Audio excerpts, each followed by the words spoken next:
You were always on my mind.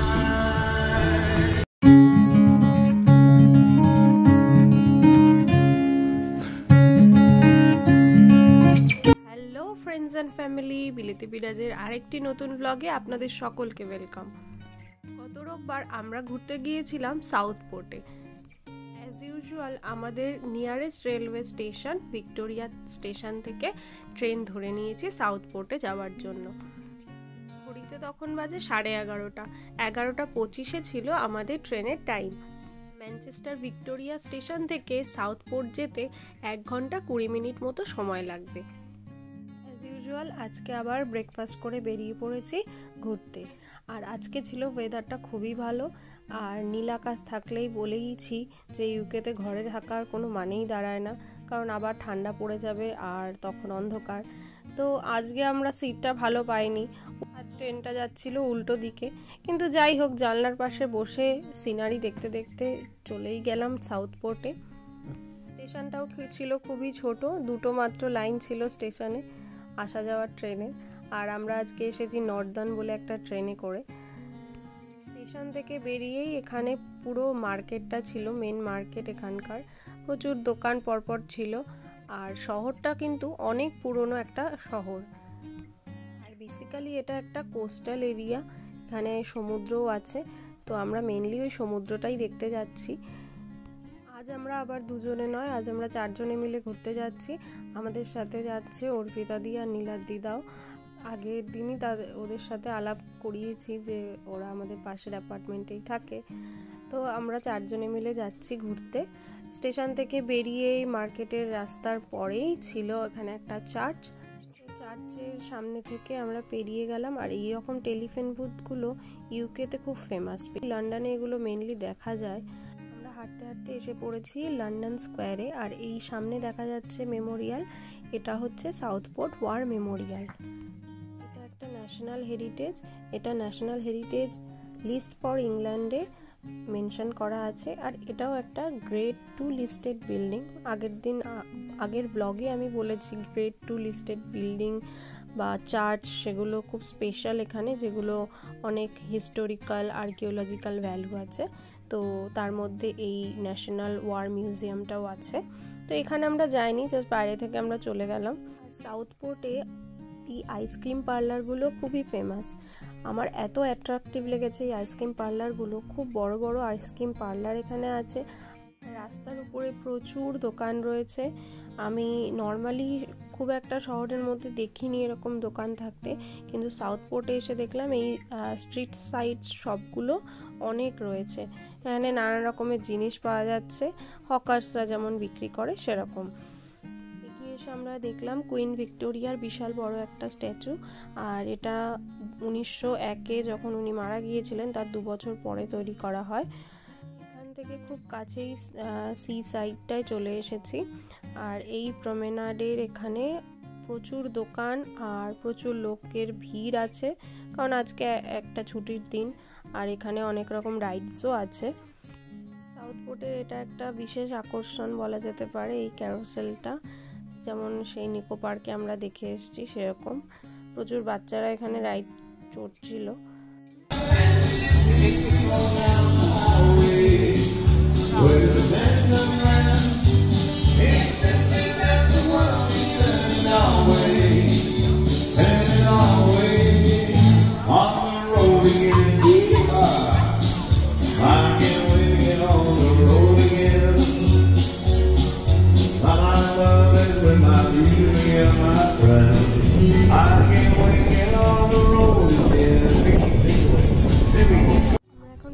উঠে গেছি। আর এই পায়ারটা হলো ব্রিটেনের 2nd লংগেস্ট পায়ার। তো অনেক লম্বা পায়ারটা, কিন্তু দুর্ভাগ্যবশত এই পায়ারটা সেদিন বন্ধ ছিল। পায়ারের একদম সামনে যেতে না পারলেও যতটা গেট খোলা ছিল সেই অবধি আমরা গেছিলাম। আর একটু ফাঁকা জায়গা ছিল বলে আমি সেখান থেকে একদম দূরের ভিডিওটা কিছুটা করতে পেরেছি। তো এই রকম ছিল দেখতে পায়ারটা, আর এতটাই লম্বা ছিল যে শেষ অবধি দেখাও যাচ্ছিল না।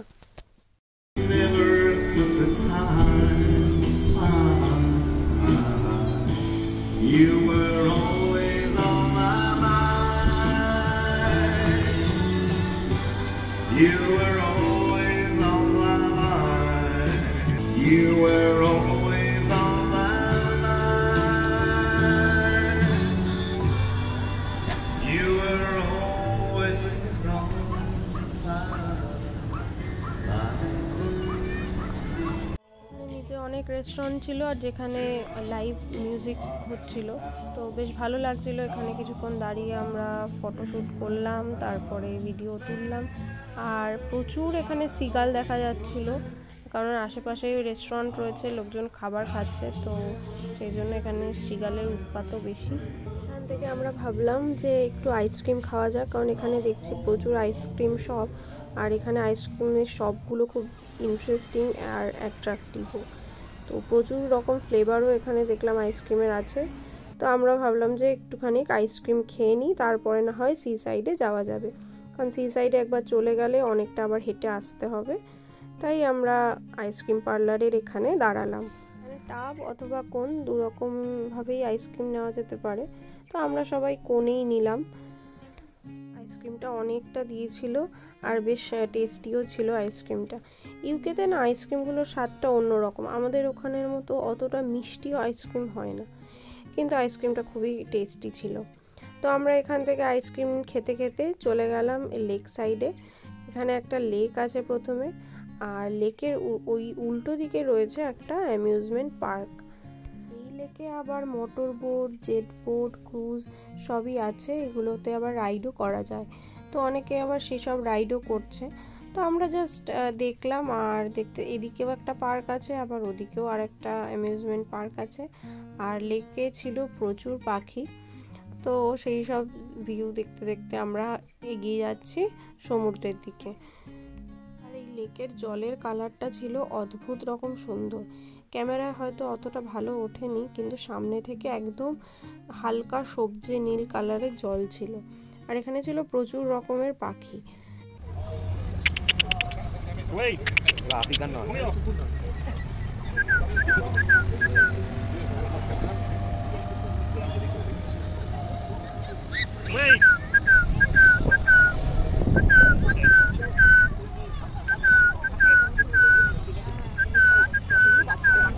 অনেক ডাকাডাকি করলাম, কিন্তু একটা পাখিও আমাদের দিকে এলো না। আমরাই ওদের দূর থেকে ফটো তুলে ভিডিও করে এগিয়ে গেলাম। আগেই বললাম জলের রংটা অদ্ভুত সুন্দর, আর রোদে যেন একদম চকচক করছে। আর এই ছিল সামনে ভিউ, যেটা একটা সিনেমা হল। লাস্ট ইয়ার আমরা নর্থ ওয়েলসে গিয়ে একটু সমুদ্রের দেখা পেয়েছিলাম, আর এইবার এই বছরে প্রথম সমুদ্র দর্শন হবে। এটা মেনলি আইরিশ সি, যেটা পরে গিয়ে আটলান্টিক মহাসাগরে মিশেছে। আর এখানেই সামনে ছিল পার্কিং লট, আর রাস্তা পেরোলেই সমুদ্র। কিন্তু কাছে ব্রিজের আসতেই আমাদের মনটা গেল একেবারেই খারাপ হয়ে। সমস্ত এক্সাইটমেন্টে একদম পানি পানি হয়ে গেল, কিন্তু সে পানিই বা কোথায়, সমুদ্রের জল এক ফোঁটাও নেই। এইরকম একটা খাড়ি মতো জায়গায় এসে পড়লাম। এত বড় সমুদ্র, কিন্তু সেখানে নাকি এক ফোঁটাও নেই জল। আর এখান থেকে দেখা যাচ্ছে পায়ের এন্ডটা। গুটি গুটি পায়ে এগিয়ে গেলাম, আর প্রচুর কাদা ছিল এখানে। এমন একটা বীচ যেখানে বালি নেই, শুধু কাদা আর কাদা।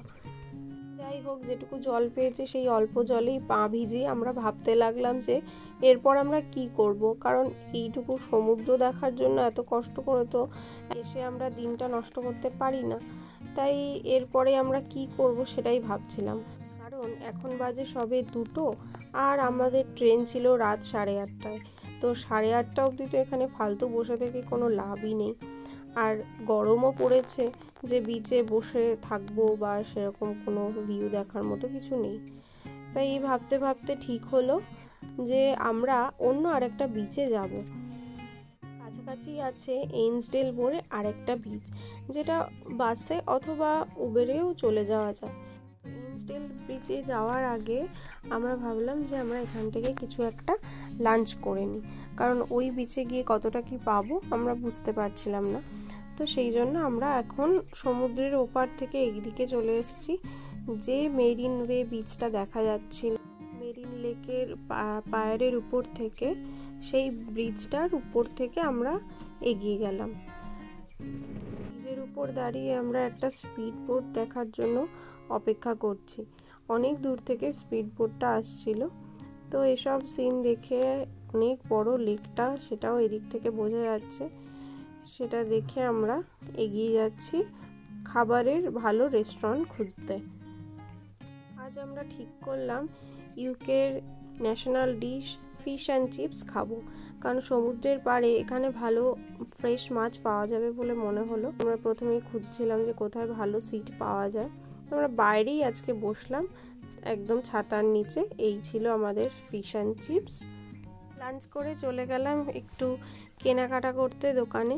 তো এখানে একটা ভালো স্টেশনারি দোকান দেখলাম যেখানে অনেক রকমের জিনিস পাওয়া যায়। তো একটা সভিনিয়ার না নিলেই নয়। তো আমাদের সবসময় টার্গেট থাকে নতুন কোথাও গেলে একটা ফ্রিজ ম্যাগনেট নেওয়ার। তো এখানেও আমরা ভালো ফ্রিজ ম্যাগনেট পেয়ে গেছিলাম। তাছাড়াও আরও অনেক রকম জিনিস ছিল, যা সফট টয়েস, কিডিং, নানান রকমের টফিজ, আরও খেলনা, বাচ্চাদের প্রচুর জিনিস ছিল। আর এখানে দেখলাম খুব সুন্দর উইন্ড চিম, সিশেল দিয়ে বানানো এই উইন্ড চিমগুলো খুব সুন্দর দেখতে ছিল। নানান রকমের সাইজেরও ছিল এই উইন্ড চিম। এখান থেকে ফ্রিজ ম্যাগনেট নিয়ে আমরা বেরিয়ে গেলাম। আর এবার আমরা যাব এইন্সডেল ব্রিজে। আজকের মতো ব্লগটা এখানেই শেষ করছি। আজকের ডে আউটের ব্লগেরও ভিডিও দেব দুটো পার্টে। তো প্রথম পার্টে দিলাম সাউথ পোর্টের ভিডিওটা। আজকে আমাদের ট্রাভেল ব্লগটা কেমন লাগলো কমেন্টে আমাদের অবশ্যই জানাবেন। আমি বিদিশা ম্যানচেস্টার থেকে বিদায় নিচ্ছি আজকের ব্লগ থেকে।